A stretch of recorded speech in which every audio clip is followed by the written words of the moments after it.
আকাশবাণী খবর পড়ছি নমামি বসুরুদ্র। প্রথমে বিশেষ খবর। কেন্দ্র আজ কর বাবদ রাজ্যগুলিকে বকেয়া অর্থের অতিরিক্ত কিস্তির ৭২,৯৬১ কোটি টাকারও বেশি মঞ্জুর করেছে। ছত্তিশগড়ে বিষ্ণুদেব সাই সরকারের মন্ত্রিসভা সম্প্রসারণ করা হয়েছে।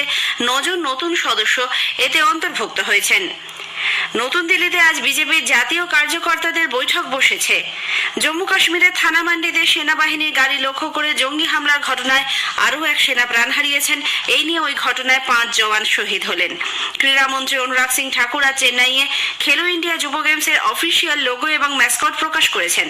মুম্বাইয়ের ওয়াংখেড়ে স্টেডিয়ামে মহিলাদের একমাত্র টেস্টের দ্বিতীয় দিনের শেষে ভারত অস্ট্রেলিয়ার বিরুদ্ধে প্রথম ইনিংসে ১৫৭ রানে এগিয়ে রয়েছে। আসছি বিস্তারিত খবরে। কেন্দ্র আজ কর বাবদ রাজ্যগুলিকে বকেয়া অর্থের অতিরিক্ত কিস্তির ৭২,৯৬১ কোটি টাকারও বেশি মঞ্জুর করেছে। বড়দিন ও উৎসবের মৌসুমে রাজ্যগুলির বিভিন্ন উন্নয়নমূলক প্রকল্প রূপায়ণ ও পরিকাঠামো গঠনে এই অর্থ সাহায্য করবে বলে মনে করা হচ্ছে। এর মধ্যে উত্তরপ্রদেশকে সব থেকে বেশি ১৩,০৮৮ কোটি টাকার অধিক দেওয়া হয়েছে।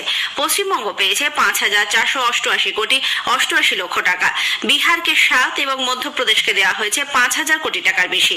উল্লেখ্য, কেন্দ্রীয় সরকার চলতি মাসের ১১ তারিখেও ৭২,০৯৬ কোটি টাকারও অধিক অর্থ রাজ্যগুলিকে দিয়েছিল।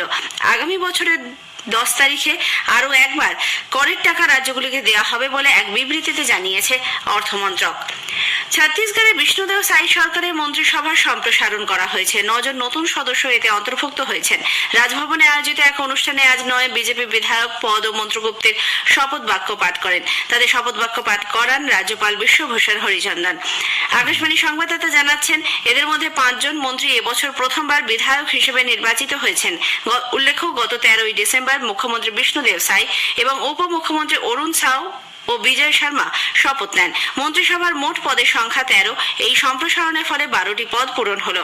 এখনো একটি দপ্তর ফাঁকা রয়েছে। মধ্যপ্রদেশের মুখ্যমন্ত্রী মোহন যাদব, উপমুখ্যমন্ত্রী রাজেন্দ্র শুক্লা এবং জগদীশ দেওড়া আজ নতুন দিল্লিতে প্রধানমন্ত্রী নরেন্দ্র মোদীর সঙ্গে সাক্ষাৎ করেন। সম্প্রতি বিধানসভা নির্বাচনে বিজেপির জয়ের পর শ্রী যাদব মধ্যপ্রদেশের মুখ্যমন্ত্রী হিসেবে কার্যভার গ্রহণ করেছেন। এক্স হ্যান্ডেলে তিনি জানান, সে রাজ্যে জনকল্যাণমূলক বিভিন্ন কর্মসূচি সম্পর্কে প্রধানমন্ত্রীর কাছ থেকে প্রয়োজনীয় পরামর্শ পেয়েছেন তিনি। নতুন দিল্লিতে আজ বিজেপির জাতীয় কার্যকর্তাদের বৈঠক বসেছে। দুদিনের এই বৈঠকে আগামী লোকসভা নির্বাচনে দলের রণকৌশল স্থির করা হবে। দলের সর্বভারতীয় সভাপতি জেপি নাড্ডার পৌরোহিত্যে আয়োজিত এই বৈঠকে যোগ দিয়েছেন প্রধানমন্ত্রী নরেন্দ্র মোদী, বিভিন্ন রাজ্যে দলের সভাপতি এবং অন্যান্য সংগঠনের সম্পাদকরা। কয়েকটি রাজ্যে সদ্য সমাপ্ত বিধানসভা নির্বাচনে জয়ের পর দলের কাজকর্ম এই বৈঠকে খতিয়ে দেখা হচ্ছে। পর্যালোচনা করা হবে বিজেপির সাংগঠনিক নানা বিষয় এবং বিকশিত ভারত সংকল্প যাত্রার নানা দিক। তথ্য সম্প্রচার মন্ত্রী অনুরাগ সিং ঠাকুর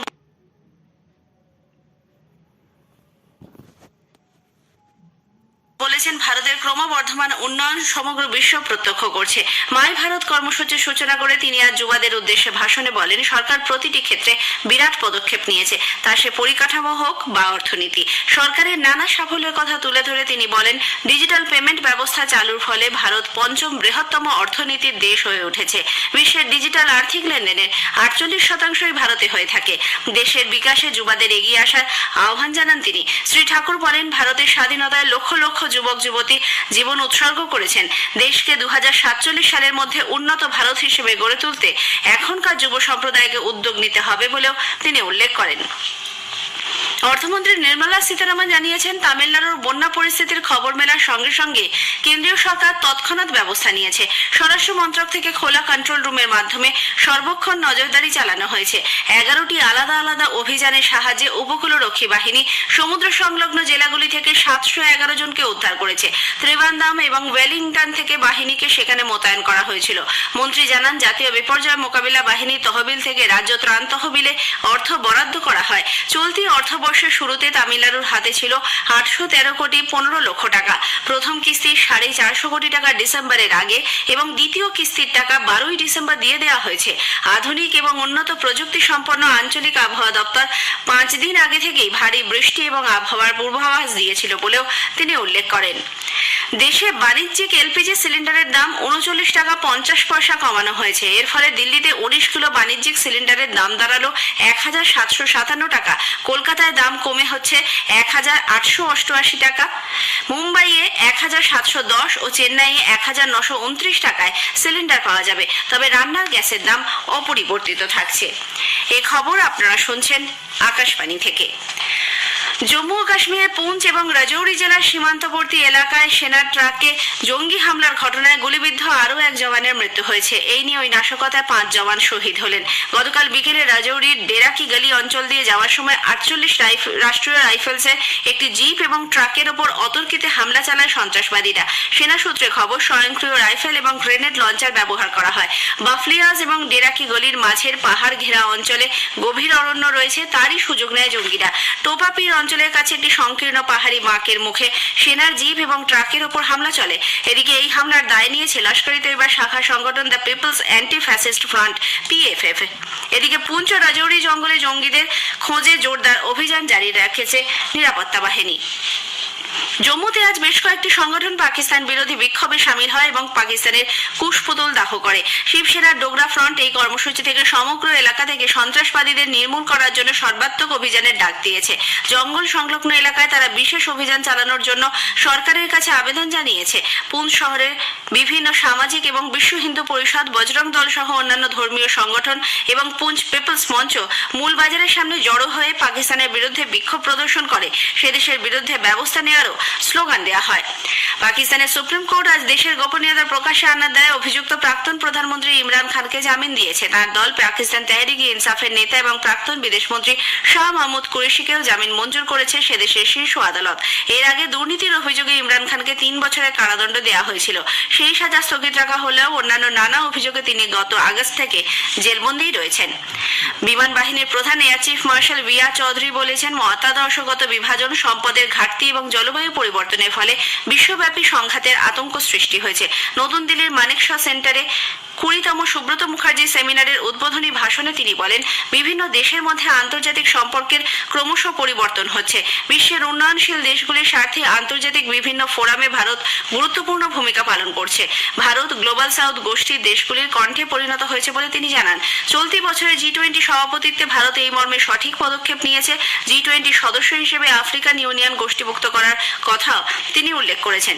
গ্লোবাল সাউথের দেশগুলির সঙ্গে ভারতীয় বিমান বাহিনী কাজ করে চলেছে। বিগত 9 বছরে 5000-এরও বেশি বিদেশি ক্যাডেটদের প্রশিক্ষণ দিয়েছে বলে জানিয়েছেন শ্রী চৌধুরী। ফ্রান্সের রাষ্ট্রপতি ইমানুয়েল ম্যাক্রো 75তম প্রজাতন্ত্র দিবসের অনুষ্ঠানে প্রধান অতিথি হিসেবে উপস্থিত থাকবেন। ভারতের বিদেশ মন্ত্রক এক বিবৃতিতে জানিয়েছে, প্রধানমন্ত্রী নরেন্দ্র মোদীর আমন্ত্রণে ফ্রান্সের রাষ্ট্রপতি ভারত সফর করবেন। সফরকালে ভারত এবং ফ্রান্স বিভিন্ন আঞ্চলিক ও আন্তর্জাতিক ইস্যুতে মতবিনিময় করবে। এবছর ভারত ফ্রান্স কৌশলগত অংশীদারিত্বের 25তম বার্ষিকী পালন করছে দুই দেশ। 2023 সালে 14 জুলাই প্যারিসে অনুষ্ঠিত বাস্তিল ডে প্যারেডে সম্মানিত অতিথি ছিলেন প্রধানমন্ত্রী মোদী। তথ্য সম্প্রচার এবং ক্রীড়ামন্ত্রী অনুরাগ সিং ঠাকুর আজ চেন্নাইয়ে খেলো ইন্ডিয়া যুব গেমসের অফিসিয়াল লোগো এবং ম্যাসকট প্রকাশ করেছেন। এছাড়াও জার্সি ও মশালেরও উদ্বোধন করেন তিনি। অনুষ্ঠানে শ্রী ঠাকুর বলেন, The 4 magnificent cities of Chennai, Trichy, Madurai and Coimbatore are ready to echo with the cheers of our young champions. From 19th January till 31st January 2024, we're going to see over 5,630 athletes across 26 competitive sports and 1 exciting demo sport will battle it out for glory, fueled by their athletic zeal and the unwavering spirit of sportsmanship. উল্লেখ্য, আগামী জানুয়ারির 19 থেকে 31 তারিখ পর্যন্ত চলবে খেলো India যুব games. এবারে চেন্নাই, ত্রিচি, মাদুরাই এবং কোয়েম্বাটুরে খেলাগুলি হবে।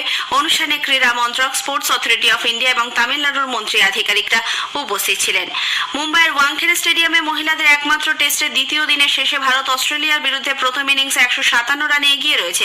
ভারত আজ প্রথম ইনিংসে 1 উইকেটে 98 রান নিয়ে দ্বিতীয় দিনে খেলা শুরু করে। দিনের শেষে 7 উইকেটে 376 রান করেছে তারা। স্মৃতি Mandhana 74, Jemimah Rodriguez 73, Richa Ghosh 52 run করেন। দীপ্তি শর্মা 70 ও পূজা বস্ত্রকার 33 রানে অপরাজিত রয়েছেন। অস্ট্রেলিয়ার হয়ে এশলে গার্ডনার 4টি, কিম গার্থ ও জেন জনাসন 1টি করে উইকেট নিয়েছেন। উল্লেখ্য, অস্ট্রেলিয়া গতকাল প্রথম ইনিংসে 219 রান করে আউট হয়ে যায়। দিল্লি সহ জাতীয় রাজধানী অঞ্চলে বাতাসের গুণগত মানের অবনতি ঠেকাতে সরকার graded response action plan GRAP stage 3 পরিকল্পনা পুনরায় চালু করেছে। দিল্লির বাতাসের গুণগত মান AQI হঠাৎই 409 অর্থাৎ অত্যন্ত খারাপ স্তরে নেমে যাওয়ায় এই সিদ্ধান্ত নেওয়া হলো। শেষ করার আগে খবরের বিশেষ কিছু অংশ আরো একবার। কেন্দ্র আজ কর বাবদ রাজ্যগুলিকে বকেয়া অর্থের অতিরিক্ত কিস্তির ৭২,৯৬১ কোটি টাকারও বেশি মঞ্জুর করেছে। নতুন দিল্লিতে আজ বিজেপির জাতীয় কার্যকর্তাদের বৈঠক বসেছে। খবর শেষ হলো।